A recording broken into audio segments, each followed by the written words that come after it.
గుంటనక్క ఎవరు? 6 అడుగుల గుంటనక్క, 6 అడుగుల విషసర్పం హరీష్ రావు వచ్చి ఏం చెప్పిండు మొన్న ఎన్నికలప్పుడు? అర్జీలో స్వర్గం చూపించిండు, కేసీఆర్ అర్జీలో స్వర్గం చూపించిండు. కానీ ఏ ఒక్కరు కూడా అమలు చేయలే. 10 ఏళ్ల పాలనలో ఏ ఒక్క యువకునికి ఉద్యోగం ఇవ్వలే, రైతులకు మహిళలకు అందరికి కూడా అన్యాయం చేసి దోచుకొని పోయిండు ఈరోజు బీఆర్ఎస్ నాయకులు. మరి ఎన్నికల్లో ఇచ్చిన ప్రకారంగా, వాగ్దానం ఇచ్చిన ప్రకారంగా రైతులకు న్యాయం జరిగింది, మహిళలకు న్యాయం జరిగింది, వివరంగా పెద్దలు మంత్రివారు చెప్తారు. అదేవిధంగా యువకులకు ఉద్యోగాలు వచ్చినాయి. 2 సార్లు 3 సార్లు సర్వీస్ కమిషన్ పరీక్షలు నిర్వహించి ఒకసారేమో కోర్టుకు పంపించాడు వేరే వాళ్ళను, ఇంకొకసారేమో పేపర్ లీకేజ్ చేసిండు.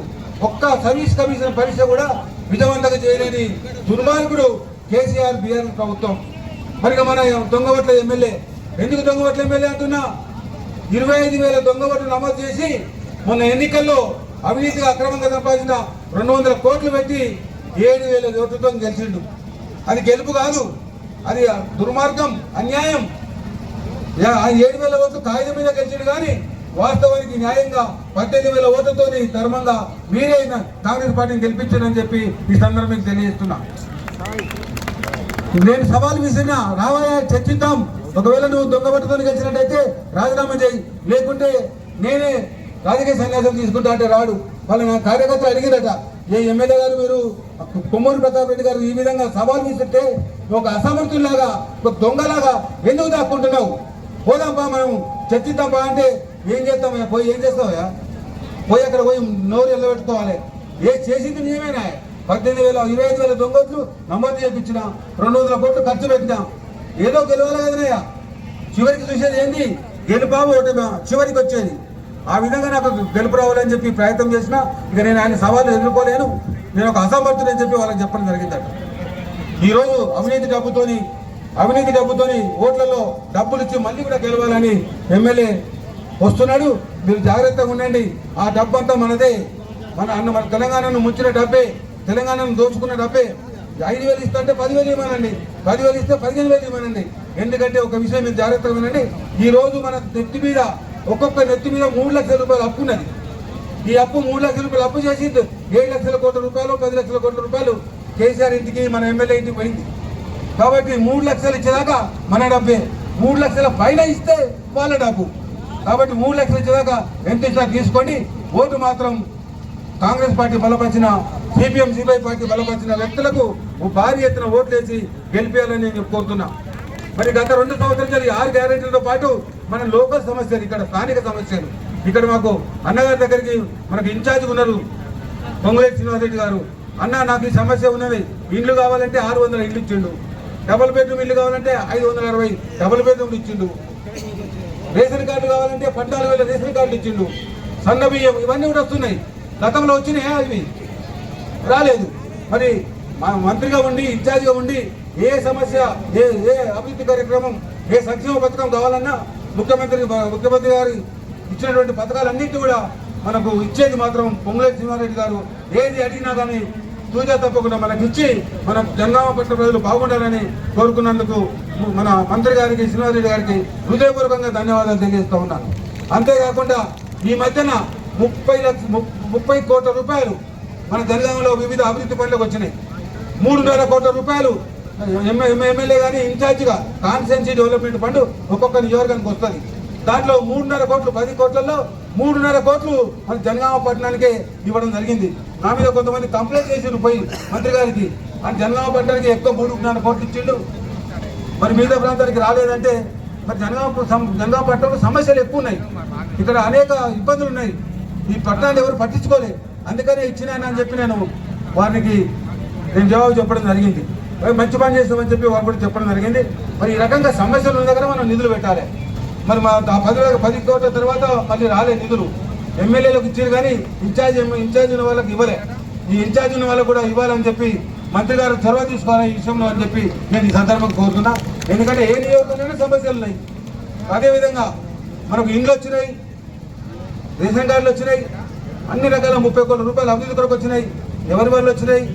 పొంగులేటి శ్రీనివాసరెడ్డి గారి ద్వారా, అన్న ద్వారా అడగంగా ఇచ్చినందుకు వారికి ధన్యవాదాలు తెలియజేస్తూ మన అభివృద్ధి కార్యక్రమాలు కూడా మీరు చూడండి.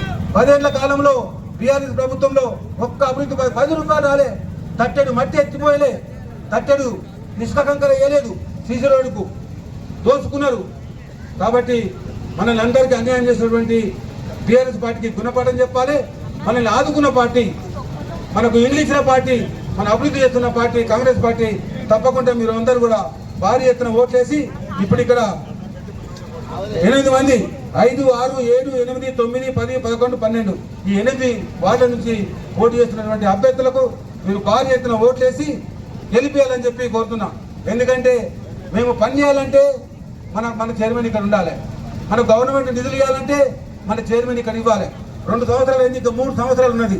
మళ్ళీ ఇంకొక 5 సంవత్సరాలు ఎట్లా కాంగ్రెస్ వస్తుంది. అంటే 8 సంవత్సరాలు కాంగ్రెస్లో మన జనగామ పట్టణానికి నిధులు తీసుకురావాలంటే మీరు కాంగ్రెస్ బలపరిచిన అభ్యర్థులను సిపిఎం అభ్యర్థులను గెలిపించాలి. ఇంకొక విషయం, అన్ని విషయాలు చాలా 3 చోట్ల మాట్లాడడం జరిగింది. ముఖ్యంగా జనగామ పట్టణానికి ఇంకొక 1000 ఇండ్లు ఇవ్వని అడిగిన వారు పెద్ద హృదయంతో ఇల్లు ఇస్తా అని చెప్పినారు. రంగప్ప చెరువు అభివృద్ధి చేయాలని చెప్పిన వారు అభివృద్ధి చేస్తానని చెప్పినారు. అదేవిధంగా చీటకోడూరు నుంచి మనకు రిజర్వాయర్ నుంచి వాటర్ వస్తున్నాయి. అలా ప్యూరిఫికేషన్ గురించి ప్లాంట్ ఇప్పించాలి, దాన్ని రిపేర్ చేయాలని చెప్పిన పెద్ద మొత్తం వారు ఒప్పుకున్నారు.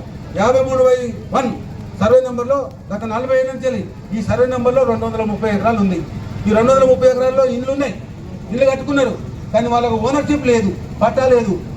అదేవిధంగా ఇంటిని ఎక్కడైనా మార్టిగేజ్ చేసుకుందామన్నా, ఏదైనా అవసరాల కొరకు ఎక్కడైనా ఇచ్చి దువ్వ పెట్టుకొని డబ్బులు తీసుకుందామన్నా, లేకుంటే కరెంటుగా రావాలన్నా అది ఓనర్షిప్ లేదు. కాబట్టి ఏ ఒక్క లీగల్గా ఏ ఒక్క పని కూడా కావడం లేదు. అందుకని ఈ 230 ఎకరాలు దాదాపు 1800 నుంచి 2000 ఇండ్లు వారు రెవెన్యూ మంత్రి ఉన్నారు. కాబట్టి ఇవన్నీ రెగ్యులైజ్ చేయాలన్నా రెగ్యులైజ్ చేస్తానని చెప్పి కూడా వాళ్ళు హామీ ఇచ్చారు. ఇన్ని హామీలు ఇచ్చిన మంత్రి గారికి ఈ ఎన్నికల్లో మన కార్యకర్తల మన అభ్యర్థుల గెలుపుకు వచ్చినందుకు వారికి హృదయపూర్వక ధన్యవాదాలు తెలియజేస్తూ సెలవు తీసుకుంటున్నా.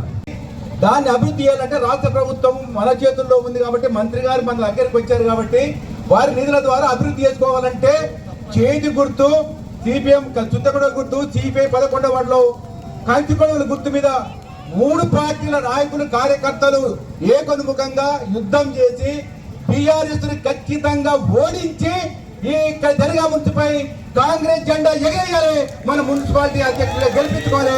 అందుకు ప్రతి కార్యకర్త దాని ఒక వార్డు మెంబర్ గా నిర్ణయించుకొని ముందుకు సాగాలని చెప్పేసి సిపిఐ పార్టీ పక్షాన మీ అందరికి విప్లవం తెలియజేస్తూ తప్పకుండా ఇక్కడ జనగామలో మన ఈ రోడ్డు ఉన్న అన్ని వార్డులలో కాంగ్రెస్ సిపిఐ అభ్యర్థులు గెలిపించాలని విజ్ఞప్తి చేస్తూ సెలవు తీసుకుంటున్నాను.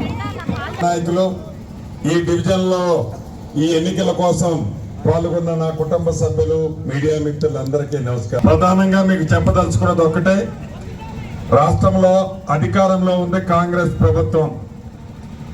ఈ మున్సిపాలిటీకి ఏ పని చేయాలన్నా కూడా రాష్ట్ర ప్రభుత్వ సహాయ సహకారాలు మీకు కావాలి. మీరు కాంగ్రెస్ పార్టీ అభ్యర్థుల్ని మనస్ఫూర్తిగా దీవిస్తే, ఇందాక ప్రతాప్ రెడ్డి గారు చెప్పిన అన్ని విషయాలు, అది ఇల్లు కానీ, ఇళ్ల స్థలం కానీ, 53/1 సర్వే నెంబర్ సమస్య కానీ, రోడ్లు కానీ, డ్రైన్లు కానీ, ఇచ్చే సన్నబియ్యం కానీ, రేషన్ కార్డు కానీ, 200 యూనిట్ల ఉచిత కరెంటు కానీ, అదే రకంగా హై టెన్షన్ లైన్లు కానీ, శుద్ధమైన మంచినీరు ప్లాంట్ రిపేర్ కానీ, ఇవన్నీ కావాలి అంటే ప్రభుత్వం అధికారంలో ఎవరైతే ఉన్నారో అధికారంలో ఉన్న వాళ్ళని మీరు ఆశీర్వదించి దీవిస్తే ఆ బాధ్యత ఇక్కడ ఉన్న ఇన్ఛార్జి మంత్రిగా నేను తీసుకొని ఈ కార్యక్రమాలన్నీ నేను చేపించగలుగుతాను. కత్తి ఒకళ్ళకిచ్చి యుద్ధం ఒకళ్ళని చేయమంటే ఆ యుద్ధంలో మనం గెలవలేం, ఓడిపోతాం. కత్తి మాకేయండి, యుద్ధము నేనే చేస్తా. అభివృద్ధి చేసే బాధ్యత మాది, దీవించే బాధ్యత మీది. అవునా? అభివృద్ధి చేసే బాధ్యత మాది, దీవించే బాధ్యత మీది. ఓట్లు వేసి ఆశీర్వదించాల్సిన బాధ్యత మీది. నందనవనంగా ఈ జనగామ పట్టణాన్ని, ఈ మున్సిపాలిటీని తీర్చిదిద్దే బాధ్యత నాదీనని ప్రతి ఒక్క నాయకుడికి, కార్యకర్తకి, అభిమానికి చెప్తూ జై కాంగ్రెస్.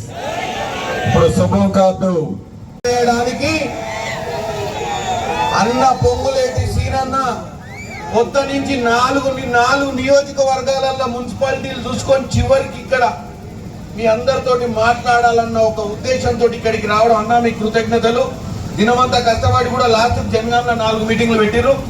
అన్న చెప్పినట్టు 11వ తారీఖు నాడు ఏ విధంగానైతే నన్ను మీరు 45,000 మెజార్టీ తోటి గెలిపించిర్రు, ఇక్కడ ఉన్నటువంటి మా సభ్యులందరినీ కూడా గెలిపించాలి. ఎందుకంటే ఈ 2 రోజులు జాగ్రత్తగా పనిచేయాలి.